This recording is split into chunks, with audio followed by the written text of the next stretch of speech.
Ammonta a quasi 400.000 euro lo sforzo finanziario messo in gioco dal comune di Villamassargia per la manutenzione e la valorizzazione del monumento naturale noto col nome di Sortumannu, quasi un'icona rappresentativa del comune rurale del Sulcis Iglesiente, una vasta distesa di ulivi plurisecolari, alcuni millenari come Sarreina, la Regina, nella piana del Cigerri, che hanno bisogno delle nostre cure per poterli conservare il più a lungo possibile. Ieri mattina, negli ambienti caratteristici di Casa Fenu, la sindaca Deborah Porracco, adiuvata dal personale amministrativo e tecnico del comune, in collaborazione con gli assessorati regionali al lavoro e all'ambiente e l'agenzia Laore, ha presentato i risultati dei primi interventi messi in atto per la salvaguardia e la valorizzazione di questo straordinario patrimonio naturalistico. Sì, oggi si segna un punto importante perché si conclude il primo progetto sperimentale per la cura agronomica e botanica delle piante di Sortumannu.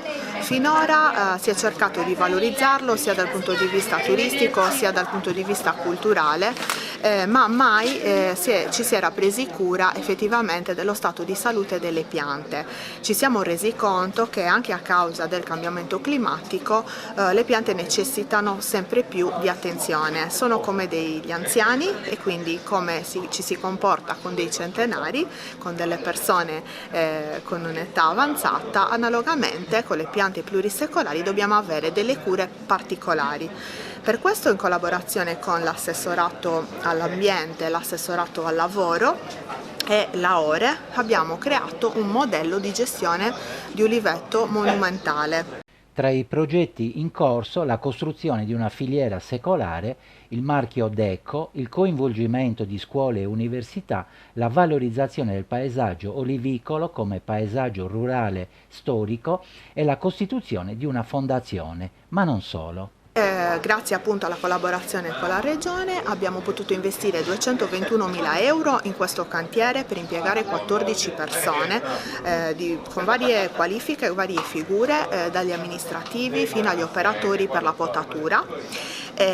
Naturalmente le risorse sono state impiegate anche per interventi strutturali, sarà per esempio implementata l'illuminazione pubblica e anche l'impianto antincendio, che è un'opera fondamentale per la protezione di questo patrimonio. Il lavoro certosino degli uffici del comune ha permesso anche il censimento ufficiale degli ulivi, con il riordino della documentazione attestante il possesso della pianta con la successiva apposizione di una targa individuale. Oggi viene pubblicato per la prima volta l'elenco dei possessori, pubblicato in maniera ufficiale con determina dell'ufficio all'ambiente, l'elenco dei possessori delle piante di Sortumannu, quindi la nostra consuetudine diventa norma all'interno del nostro comune, quindi ufficialmente ad ogni pianta è assegnata una famiglia.